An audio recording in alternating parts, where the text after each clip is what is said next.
তো Bangladesh won by 8 wickets against team Irish.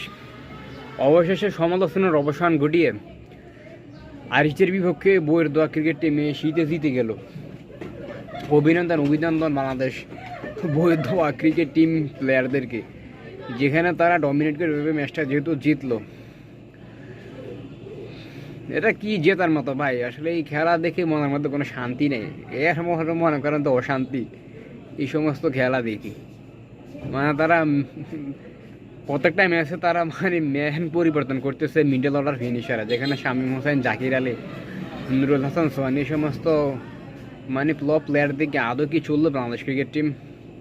সামনে মাস 2টা পরে আসছে upcoming ICC event T20 world cup 2026। Host হচ্ছে যে ইন্ডিয়া, টিম ইন্ডিয়া এবং শ্রীলঙ্কা। এখন দেখা যাক তারা সামনে পরবর্তী সিরিজগুলো নিয়ে তারা কি করে, দেখার বিষয়। সামনে আবার আসতেছে বিপিএল।